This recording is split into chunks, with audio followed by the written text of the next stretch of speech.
ધોરણ 11 chapter 14 lecture બીજો આપણો. કાલે આપણે ગતિની વાત કરેલી. કેટલા પ્રકારની ગતિ હતી? આમ ગતિ આવે 3: રેખીય ગતિ, ચાક ગતિ અને દોલિત ગતિ. પાઠ છે આપણા દોલનો. તો જે દોલનો પાઠ છે એમાં થોડુંક આપણે આગળ વધવાનું છે. કેટલું એ જોઈએ. એમાં આપણે બે ગતિ જોઈ, એક આવર્ત ગતિ અને એક દોલિત ગતિ. એક આવર્ત ગતિ અને એક દોલિત ગતિ. હવે આ દોલિત ગતિ આવે દોલનો, એની કેટલીક વ્યાખ્યા છે. તે વ્યાખ્યા સામુ ધ્યાન. ભાઈ આમાં છે ને બધું થોડુંક આમ ચોપડીના અંદર તમે જોશો ને તો બધું અસ્તવ્યસ્ત છે, મજા નહીં આવે. એટલે થોડુંક આ બાજુ ધ્યાન આપજો ખાસ. કેવું છે ખબર એમાં? એક મિનિટ, એક જ મિનિટ. એર મોડ કરી નાખીએ એટલે કોઈનું ડિસ્ટર્બન્સ નહીં થાય. હવે જોજો કે વ્યાખ્યા છે. વ્યાખ્યા શું છે તો કેવું પહેલા. હવે એના માટે આ ચોપડીમાં તમને આની અંદર કશે ઉદાહરણ નથી, બરાબર. આ જે દોરીશ ને આકૃતિ જૂની ચોપડીની છે, સમજૂતી માટે છે, ધ્યાન આપજો. આ દ્રઢ આધાર છે આપણો, દ્રઢ આધાર. દ્રઢ આધાર, દ્રઢ આધાર એટલે ખબર કે ને બધા આમ સ્ટડી. દ્રઢ આધાર, આ દ્રઢ આધાર છે.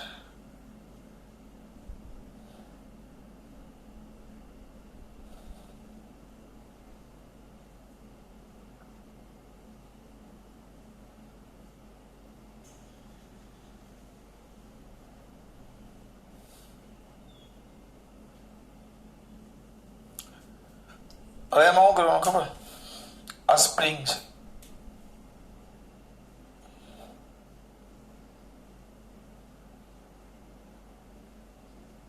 એકદમ નોર્મલ સ્થિતિમાં, કોઈ વસ્તુ લટકાવી નથી. આ સ્પ્રિંગ છે. હવે અહીંયા ધ્યાન આપજો. આને થોડીક આના છેડે બ્લોક લટકાવો, બ્લોક. હવે તમને મારે કેમ સમજાવું? આખો ચલાવો કે ટૂંકમાં એમ વિચારો તો બીજું કઈ નહીં. આના છેડે તમે બ્લોક લટકાવો થોડોક નાનો દળનો, તો આ સ્પ્રિંગ થોડીક ખેંચાય.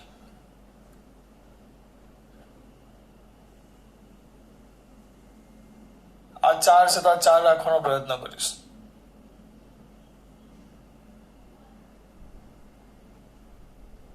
તો સ્પ્રિંગ આટલી ખઈશી.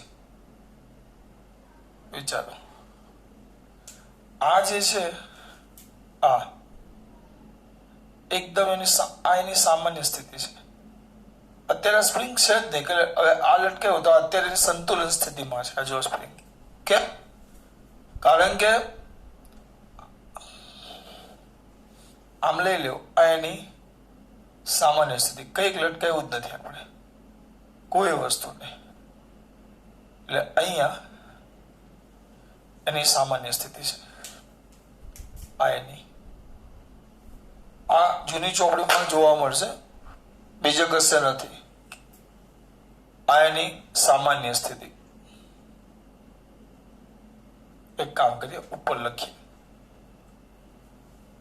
આ છે એની સામાન્ય સ્થિતિ. આ જે છે એની સમતોલન સ્થિતિ. સર એટલે સમજાવો ચલો. આ એની સમતોલન સ્થિતિ છે. સર એટલે સમજાવો કે આ સ્થિતિમાં એ સમતોલનમાં છે, સમતોલન. સર એટલે અહીંયા જોજો ખાસ. તો નીચે ખાઈશું તો આટલું, અહીંયાથી આટલું ગણી લો, આ ભાગ.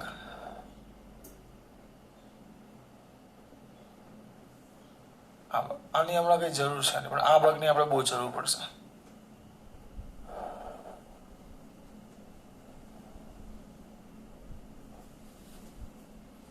બરાબર. વિચારો કે આટલું એક ખેંચાઈ ગયું, ખેંચાણ. વિચારો કે આ બ્લોક લટકાયો તેનું ડેલ્ટા એલ જેટલું, ડેલ્ટા એલ કેટલું બેટા? ડેલ્ટા એલ દેખાય છે ને પોયરાઓને? આ સર દેખાય છે.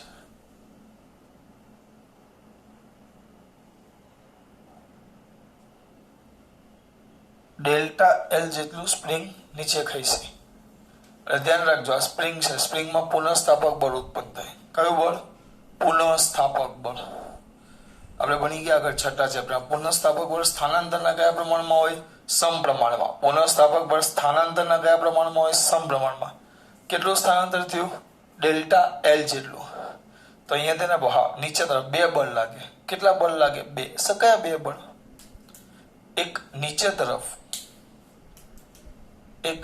તરફ વજન બળ mg. આ જૂની ચોપડીમાં હતું એટલે ચલાવું છું, આપણે આનું કઈ કામ જ નથી.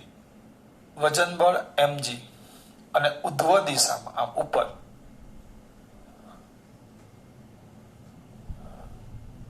બરાબર. સ્પ્રિંગમાં જે પુનઃસ્થાપક બળ ઉત્પન્ન થાય એનું સૂત્ર આવે F ચલે છે y અથવા F is equal to ky. તો ઉપર તરફ બળ લાગે. એક કામ કરું, કલર અલગ રાખું એટલે દેખાય તમને.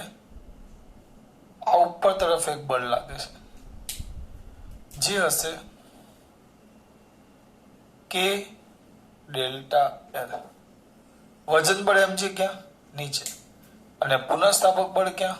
ઉપર. વજન બળ mg ક્યાં? નીચે. પુનઃસ્થાપક બળ ક્યાં? ઉપર. વજન બળ mg નીચે, પુનઃસ્થાપક બળ ઉપર. અત્યારે આ કઈ સ્થિતિમાં છે? સમતોલન સ્થિતિમાં. એટલે એનો મતલબ શું થયું? જેટલું ઉપર બળ એટલું નીચે બળ. એટલે કઈ જ નહીં, આ બે બળો સરખા થાય. તો આ સમતોલન સ્થિતિમાં સૂત્ર હતું. ખાલી આપણે આવતું તો લખવું હોય તો તમારે કે ડેલ્ટા એલ અહીંયા લખો સાઈડમાં. ધેરફોર તમે એમ લખી શકો સમતોલન સ્થિતિ માટે. ગીચવા ક્યાં કરું છું બાબા? કઈ સ્થિતિ માટે? સમતોલન.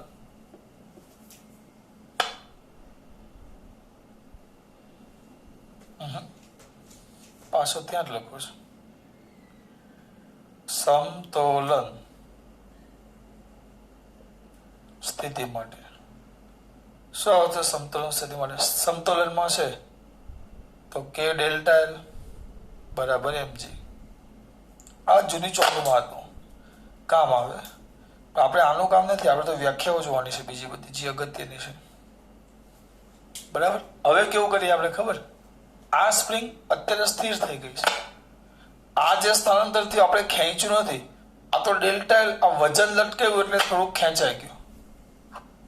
વજનના કારણે થોડુંક ખેંચાણ. આ તમે કે મેં ખેંચ્યો નથી, વજન જે લટકાવી એને કારણે. હવે શું કરું છું ખબર? આ જે બ્લોક છે સોજો ક્યાં? જોજો. એને હું થોડોક નીચે લાવું છું, ખેંચું છું. આમ ખેંચું. 1 2 3 4.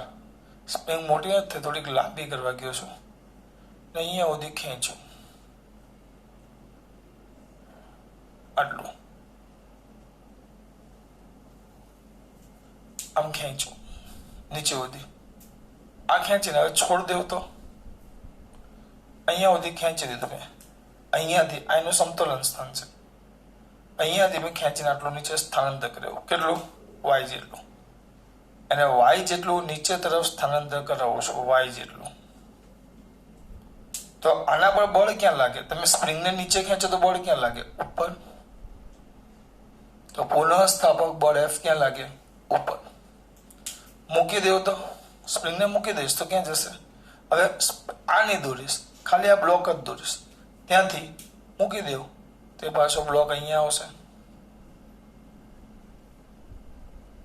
ત્યાંથી મૂકી દેવું તો પાછો ક્યાં જશે? એટલે હજી એક ભાગ દોરી દઈએ આપણે.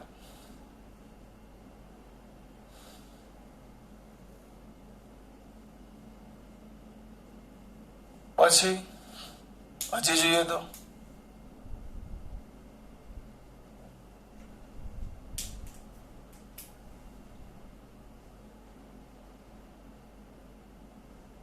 હવે ત્યાંથી સ્પ્રિંગ છે દોલન કરે, ખેંચો ના મૂકી દીધો, પોતાના સ્થાનની આ બાજુ ઉપર નીચે દોલન કરે તો પાછો અહીંયા સુધી પહોંચે.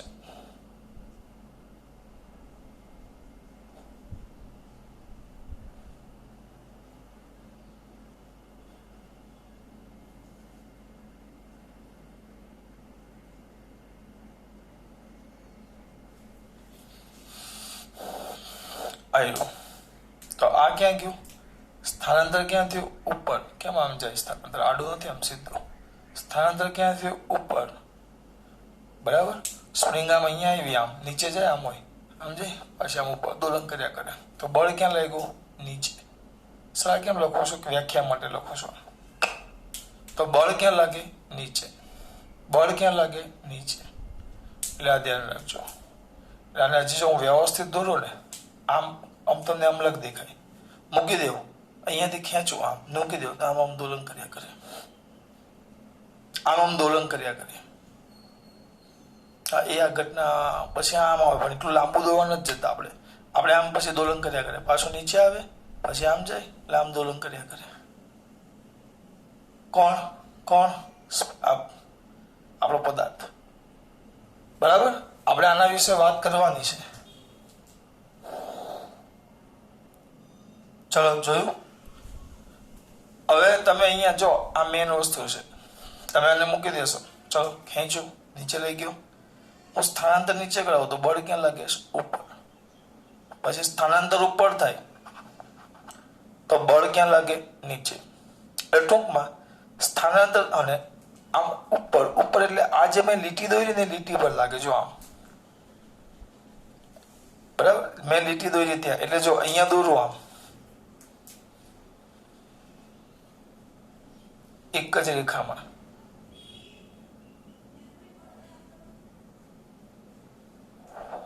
આ એનું સમતોલન સ્થાન ધાર લેવું. એક જ રેખામાં વિચારો, આ એનું સમતોલન સ્થાન ધાર લેવા, આમ આ એનું સમતોલન સ્થાન છે એવું ધારી લેવું. ચલો તમે સ્થાનાંતર ક્યાં કરે એવું? તમે સ્થાનાંતર ક્યાં કરે એવું જોજો, ધ્યાન આપજો. તમે આ નીચે જાય, સ્થાનાંતર નીચે થાય વાય, અને આ સ્થાનાંતર ઉપર થાય વાય. જો સ્થાનાંતર નીચે જાય તો સ્પ્રિંગ ખેંચાય તો પાછું ક્યાં લાગે? સ્પ્રિંગમાં ઉપર. એટલે બળ લાગે ઉપર.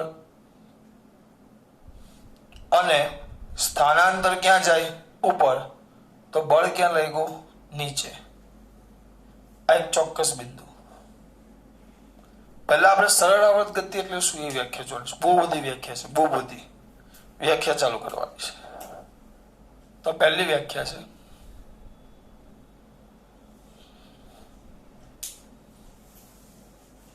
કઈ વ્યાખ્યા છે બેટા? સ આ ગ, સરળ આવર્ત ગતિ.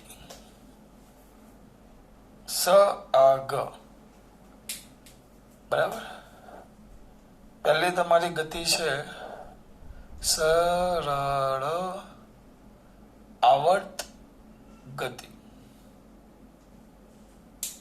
તો અહીંયા જોજો વ્યાખ્યા ગોખવાની નથી, એટલે અહીંયા ધ્યાન આપો. પહેલી તો આપણો આ પદાર્થ છે, આ પદાર્થ શું કીધું આપણને? પદાર્થ. તો પદાર્થ, જ્યારે કોઈ પદાર્થ કયા બિંદુ? નિયત બિંદુ. આને નિયત બિંદુ કહેવાય. કેમ? કારણ કે હા એમ વ્યાખ્યા નિયત બિંદુની વ્યાખ્યા પણ લખીએ કે દોલન કરતો પદાર્થ, સરળ આવર્ત ગતિ કરતો પદાર્થ જે નિશ્ચિત બિંદુની આસપાસ પોતાની ગતિનું શું કરતો હોય? પાલન, પુનરાવર્તન. તેને કયું કહેવાશે? સરળ આવર્ત ગતિ. એ ગતિ જે કરે એને સરળ આવર્ત દોલક કહેવાય. અને જે ચોક્કસ સ્થળની આજુબાજુ પોતાની ગતિનું પુનરાવર્તન કરતો હોય આની આસપાસ જો તો આ ચોક્કસ સ્થાનને નિયત બિંદુ કહેવાય. નિયત બિંદુ, ચોક્કસ સ્થાન. તો અહીંયા જો તો ક્યારે? જ્યારે કોણ બેટા? પદાર્થ. જ્યારે પદાર્થ નિયત બિંદુથી, હા આ બળ કેવું? જેટલી સ્પ્રિંગ તમે ખેંચશો, સ્પ્રિંગને જેટલું ખેંચો એટલું બળ ઉપર કેવું લાગે? વધારે. હા સ્પ્રિંગ આમ છે, સિમ્પલ વસ્તુ છે. અહીંયા જો અહીંયા સ્પ્રિંગ છે, અહીંયા તે સ્પ્રિંગ થી આ બાંધેલો સાયરો, અથવા અહીંયા ત્યાં બાંધેલો, આમ ખેંચીશ વધારે તો બળ વધુ લાગે, જો નીચે ખેંચો તો બળ ઉપર લાગે, દબાવું કે નીચે લાગે, એટલે સ્થાનાંતરના વિરુદ્ધ દિશામાં. જો પહેલા ખેંચો તો બળ ઓછું લાગે, બળ વધારે. એટલે જ્યારે કોઈ પદાર્થ નિયત બિંદુથી, એટલે આ ચોક્કસ બિંદુ કે જેની આજુબાજુ એ દોલન કરે છે, આપણા માટે આ ઉપર નીચે દોલન કરે છે, તો નિયત બિંદુથી સ્થાનાંતરના સમપ્રમાણમાં અને નિયત બિંદુ તરફ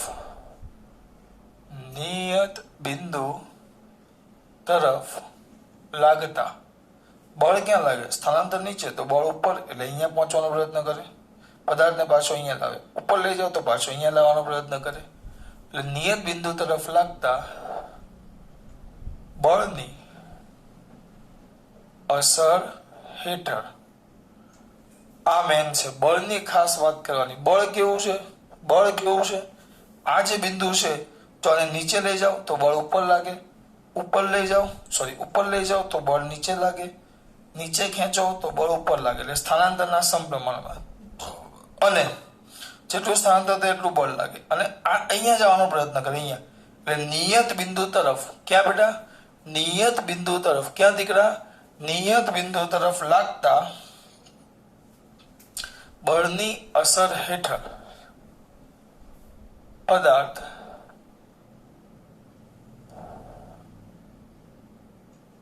નિયત બિંદુની આસપાસ કેવા પથ પર? સુરેખ પથ પર કઈ ગતિ કરે? આવર્ત ગતિ કરે તો તેવી ગતિને કઈ ગતિ કહેવાશે? આવર્ત ગતિ કરે તો તેવી ગતિને કઈ ગતિ કહેવાશે? સુરેખ પથ પર પોતાની ગતિનું પુનરાવર્તન કરે તેવી ગતિને કઈ ગતિ કહેવાશે? તેવી ગતિને સરળ આવર્ત ગતિ. ટૂંકમાં તેવી ગતિને સરળ આવર્ત ગતિ કહેવાય. આ સમજવાનો પ્રયત્ન કરજો બેટા. વ્યાખ્યા મને સમજાવતા આવડે, પણ મોઢે કરવાનું જો આથી અત્યારે લખું છું, હમણાં વાંચેલું હોય એટલે જે લખવા જવાનું તો ભૂલાઈ જશે. એટલે થોડુંક યાદ રાખવાનું. હા, હું સમજાવી શકું ખરા. પદાર્થ કઈ રીતે ગતિ કરવો જોઈએ? બળ જ્યાં લાગે, સ્થાનાંતર થાય એની વિરુદ્ધ દિશામાં બળ લાગે, અને એના જેટલું. તો જો કઈ રીતે? આ નિયત બિંદુ, તો નિયત બિંદુથી સ્થાનાંતરના સમપ્રમાણમાં અને નિયત બિંદુ તરફ બળ આમ જ લાગે. બળ હંમેશા પદાર્થને નિયત બિંદુ તરફ લાવે. તો લાગતા બળની અસર હેઠળ પદાર્થ શું કરે બેટા? અસર હેઠળ પદાર્થ, આ બળ અહીંયા બળ લાગ્યું, તો અસર હેઠળ પદાર્થ શું કરે બેટા? પાછું જો ભૂલાઈ ગયું. અસર હેઠળ પદાર્થ, બળની અસર હેઠળ શું બેટા? પદાર્થ આ જે નિયત બિંદુ છે એની આસપાસ કયો પથ લેવાનો? આમ સીધો સુરેખ પથ પર. હવે આપણે એમ લખીએ, સુરેખ પથ પર નિયત સમયગાળે નિશ્ચિત પથ પર પોતાની ગતિનું શું કરે? પુનરાવર્તન. એના જગ્યાએ લોકો શબ્દ શું લખી નાખ્યો? આવર્ત ગતિ કરે. આવર્ત ગતિ કાલ ચલાવેલી એ આવડે પાછું. નિશ્ચિત બિંદુ, નિયત સમયગાળામાં, નિશ્ચિત બિંદુ, નિયત સમયગાળામાં, નિશ્ચિત પથ પર પોતાની ગતિનું પુનરાવર્તન. એટલે બધું આવી ગયું. હા, આમાં પદ કેવો યાદ રાખવાનું? સુરેખ પદ. તને કઈ ગતિ કહેવાય? આવર્ત ગતિ. પછી બીજી વ્યાખ્યા છે, સરળ આવર્ત દોલક. તો જે પદાર્થ સરળ આવર્ત ગતિ કરતો હોય એવા પદાર્થને સરળ આવર્ત દોલક કહેવાય. શું બેટા? અહીંયાથી લખીએ. શું બેટા? અહીંયાથી લખું. જે પદાર્થ સરળ આવર્ત ગતિ કરતો હોય તેવા પદાર્થને સરળ આવર્ત દોલક. સાદો એટલે સરળ આવર્ત દોલક કહેવાય. બરાબર. પછી છે બીજું છે સમતોલન સ્થાન,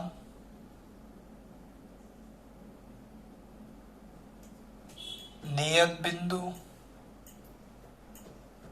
અથવા જૂની ચોપડીમાં કેટલીક વાર એને મધ્યમાન સ્થાન પણ કહેતા.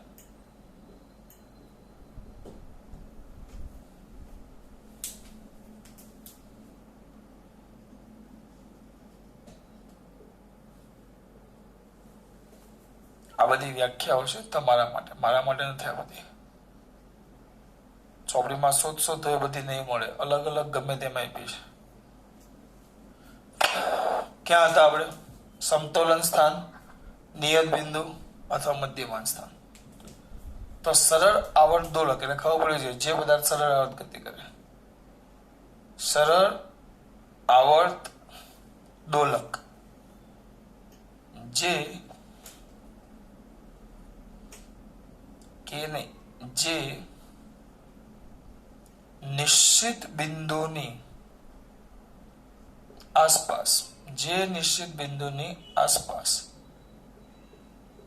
પોતાની ગતિ નું પુનરાવર્તન કરે. જે કેવું બિંદુ? નિશ્ચિત બિંદુની આસપાસ પોતાની ગતિનું લાવ્યું. એટલે આ નિશ્ચિત બિંદુની આસપાસ પોતાની ગતિનું પુનરાવર્તન કરે તેવા પદાર્થને, તે સ્થાનને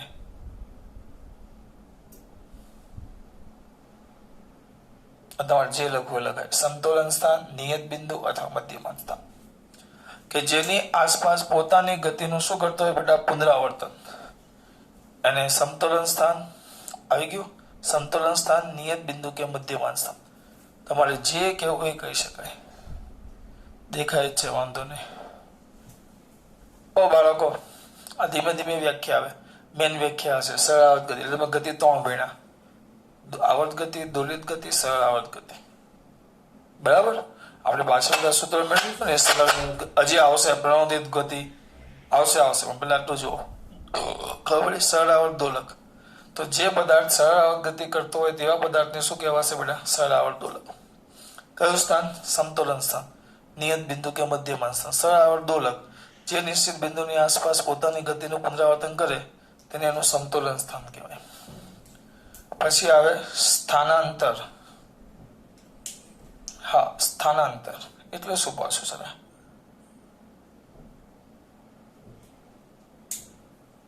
હવે જો સ્થાનાંતર સમજાવો. એમાં કેવું હોય? હવે અત્યારે આ જે છે આ સ્થાનાંતર થયું. વિચારો, આ એક મધ્યમાન સ્થાન છે. કયું સ્થાન છે? મધ્યમાન. દેખાય છે ને? એવું કયું સ્થાન છે? મધ્યમાન સ્થાન. હવે જોજો, આને આ છે ને દોરી સ્પ્રિંગ વડે બાંધેલો એક ગોળો છે. એને તમે ખેંચો તો મેક્સિમમ ખેંચીને હું અહીંયા સુધી લાવું છું. મેક્સિમમ આ બાજુ અહીંયા હોતી. એનું મધ્યમાન સ્થાન છે. આને ખેંચું તો મેક્સિમમ ખેંચાઈને અહીંયા સુધી આવે. આને ખેંચો એટલે મેક્સિમમ ખેંચાઈને અહીંયા સુધી આવે. આના કરતા વધુ નીચે કે આ મેક્સિમમ. આ આપણું તમને ખબર છે નિયત બિંદુ. આ તમારું નિયત બિંદુ મેક્સિમમ. હવે આ દોલન આમ કરે છે. ચલો ખેંચું છું, મૂકી દઉં. આ વિચાર ચલો ઘડી આ સ્પ્રિંગ ને અહીંયા, આ સ્પ્રિંગ છે એ બધું આપણે દોડતા નથી. આ ખેંચીને અહીંયા મૂકી દીધું, છોડી દઉં. ચલો ઘડિયાળ ગણીએ, સેકન્ડ ગણીએ. ધીમે ધીમે છોડાય, ગતિ ધીમે બતાવે. 1 2 3 અહીંયા આવ્યું. ચલો જોઈએ, ખેંચો. 1 2 3 અહીંયા આવ્યું. ત્રીજી સેકન્ડે અહીંયા છે. આગળ 1 2 3 4 5 6 તો આ જેનું મહત્તમ છે ને એને કંપ વિસ્તાર કહેવાય. નિયત બિંદુથી સરળ આવર્ત દોલકના નિયત બિંદુથી કોઈ પણ એક તરફ લઈ લેવાનું. આ એક તરફ ના મહત્તમ સ્થાનાંતરને કંપ વિસ્તાર કહેવાય. સ્થાનાંતર એટલે લખીએ સરળ આવર્ત. દાખલા તરીકે મેં તમને કીધું એકવાર અહીંયા આવ્યો તો આ એનું સ્થાનાંતર કહેવાય જે તે સમયે. દાખલા તરીકે આપણો સમય કેટલો છે? t સમય. તો સરળ આવર્ત દોલકના કોઈ પણ સમયે નિયત બિંદુથી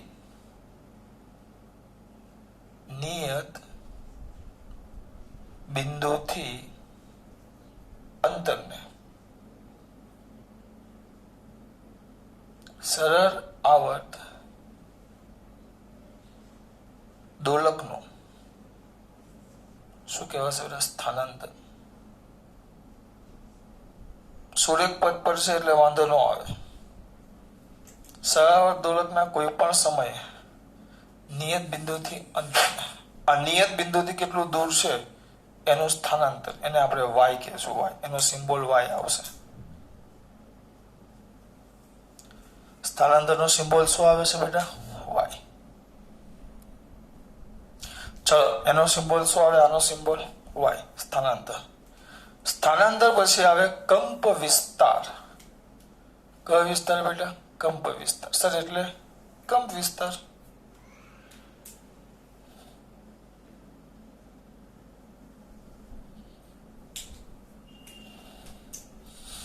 સમજાવવા જાવ છું એટલે આટલી બધી વાર લાગે ને કે ડાયરેક્ટ ફટાફટ જલ્દી પતે. કયો વિસ્તાર બેટા? કંપ વિસ્તાર, જેને એ કહેવાય. એમ્પ્લિટ્યુડ એટલે એ કહેવાય. એ આ કંપ વિસ્તાર એટલે આ તમારો એમ્પ્લિટ્યુડ એટલે એ થાય. તો શું આવશે? આમાં આવે કંપ વિસ્તાર એટલે આને કંપ વિસ્તાર કહેવાય. જો તો આ એ એટલે સ્થાનાંતર ખરું, પણ મહત્તમ સ્થાનાંતર, મેક્સિમમ. સ્પ્રિંગ તમે આટલામાં આટલી મેક્સિમમ ખેંચી શકો, આના કરતા વધારે નહીં. એટલે એ જ કોના બેટા? સરળ આવર્ત એ જ દોલકના નિયત બિંદુથી કોઈ પણ એક તરફના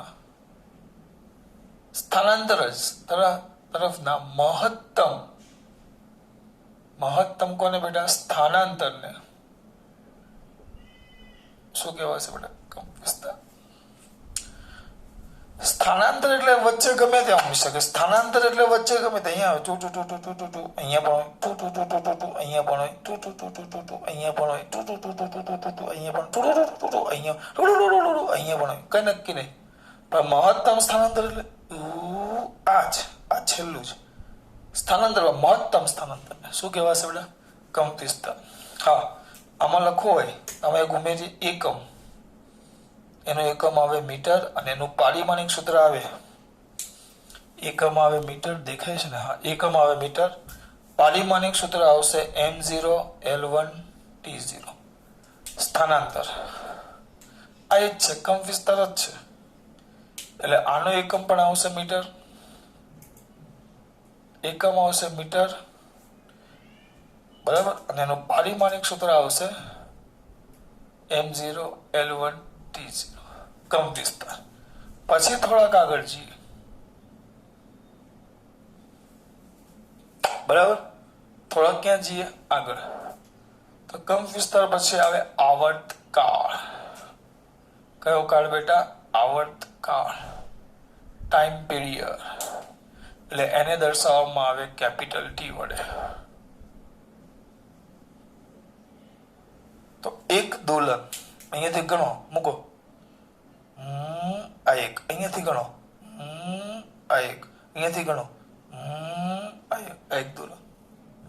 એક દોલન બહુ બધી રીતે થાય.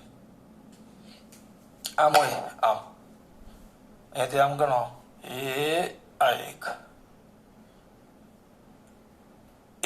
અહીંયાથી મૂકો આ એક, આ બધા એક દોલન જ થાય. અને ગોળો ફરે, અહીંયાથી ચાલુ કરે ગોળો ફરે તો એ આ પણ એક દોલન થાય, એ આ પણ એક દોલન થાય. બરાબર. તો એક દોલન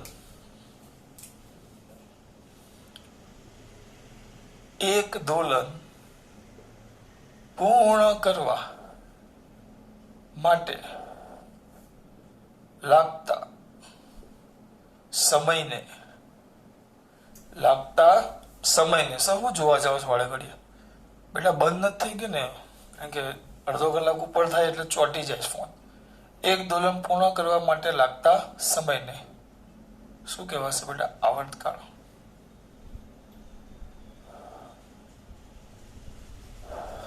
એક કામ કરીએ, ફોન 2 મિનિટ બંધ કરી દઈશું. આપણો 2A આ થિયરી કન્ટિન્યુ 2B કરી નાખશું આપણે. બરાબર. ખાસ વાત. જય શ્રી કૃષ્ણ.